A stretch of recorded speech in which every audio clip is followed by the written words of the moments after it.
Pessoal, estou aqui fazendo uma live um pouco improvisada, do consultório onde eu atendo, onde eu faço meus atendimentos presenciais, para explicar um pouco como funciona o meu atendimento.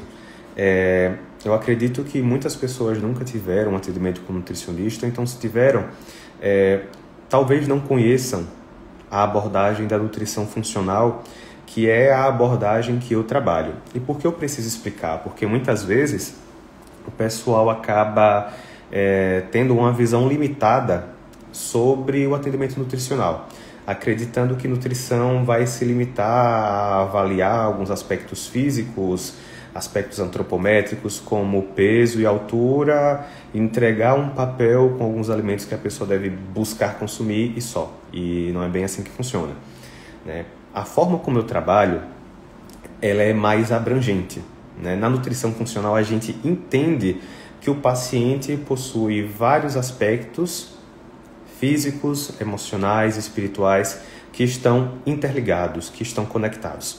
Isso faz com que eu não consiga atender a pessoa em 40 minutos, em 1 hora. Afinal, eu preciso conhecer a história do meu paciente. Por isso que na minha primeira consulta, eu deixo todo mundo bem avisado. Olha, meu atendimento não é rápido. É um atendimento que a gente vai conversar bastante, que eu preciso conhecer você bem. É um atendimento onde vou conhecer a sua história, vou conhecer o histórico de saúde de sua família, vou conhecer o seu histórico de saúde, os seus hábitos, como você vive, como você dorme. Vou avaliar também alguns sinais, alguns sintomas que muitas vezes estão acompanhando a pessoa por toda a vida e ela ainda não percebeu que aquilo ali está sinalizando alguma questão metabólica, alguma questão da saúde dela. Então, eu preciso desse tempo para que assim eu consiga realmente entender como a pessoa funciona, como o meu paciente funciona. Então, a partir disso, a partir de que eu vou conhecendo o meu paciente, a saúde do meu paciente, eu vou me aprofundando um pouco mais em como ele vive hoje, o que ele sente hoje, principalmente sobre a alimentação. Então, entendendo a alimentação, eu posso aplicar diante da realidade dele, diante do que ele costuma viver, as estratégias nutricionais. Estratégias que vão funcionar principalmente baseadas no que ele vive, no que o paciente vive. Eu não tenho estratégias mirabolantes, eu não tenho estratégias que são apenas de minha vivência pessoal ou então que eu peguei pronto na internet. De jeito nenhum. Eu tenho que observar como o paciente vive, como o paciente lida com a vida dele. E a partir de como ele vive, o meu ponto de partida está ali. O meu ponto de partida vai estar em como o paciente lida com seus hábitos. Eu não posso simplesmente chegar para uma pessoa que não toma café da manhã e mandar comer cuscuz, macaxeira, carne, etc. Não tem condições. Esse paciente muito provavelmente não vai conseguir fazer isso. Ou seja, aqui eu estou dizendo que eu respeito a individualidade do paciente, né? Eu respeito como ele vive e eu faço questão de mostrar para ele que o acompanhamento nutricional serve para levar a um aperfeiçoamento de hábitos. Não é simplesmente uma mudança abrupta de hábitos, mas um aperfeiçoamento. A pessoa ela vai se autoconhecendo, vai tendo motivos, encontrando motivos para melhorar os seus hábitos e assim ela vai aderindo àquilo. É uma coisa gradual e que tem altos e baixos. E isso é interessante saber, certo? Bom, sobre isso, normalmente eu costumo também trabalhar com os meus pacientes algumas suplementações, né? Como assim? É muito comum que a maioria das pessoas cheguem com algumas carências nutricionais, que a maioria dos pacientes cheguem com algum processo que não está funcionando tão bem. E não é de uma hora para outra que o paciente vai encontrar a alimentação perfeita que vai suprir as necessidades nutricionais dele. Então, eu entendo dessa forma que é sim necessário ter uma suplementação logo de início. Bom, é assim que eu trabalho, é assim que eu lido com os meus pacientes. Geralmente eu não peço para o paciente voltar em um mês é muito pouco. eu trabalho com um aperfeiçoamento dos hábitos, como eu já falei. Eu não trabalho simplesmente com entregar algo pronto, algo mecânico e acabou. Não, de jeito nenhum.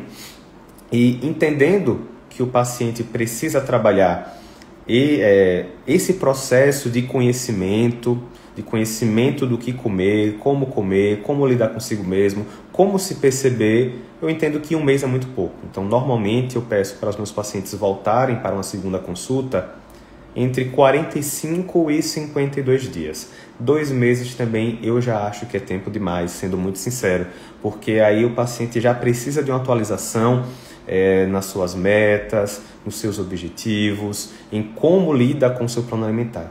Então, entenda que a minha primeira consulta ela é mais demorada, a primeira de 2 a 3 horas por conta disso, e acredite, não é cansativo. Não é cansativo para mim, não costuma ser cansativo para o paciente, porque tudo flui de forma muito natural, não é uma coisa mecânica, eu não me apego a listas, eu simplesmente vou buscando entender e deixando o paciente muito à vontade. Eu principalmente faço questão de ouvir o paciente. E eu preciso muito desse tempo longo, eu destino esse tempo longo para que eu tenha condições de ouvir o paciente sem pressa nenhuma. Afinal, é muito chato quando você chega em um profissional da saúde e o que acontece é que ele tem pressa de te atender. Ele te corta, ele não consegue te ouvir direito. E eu faço questão de ouvir a demanda do meu paciente, porque eu também sou paciente de outras áreas.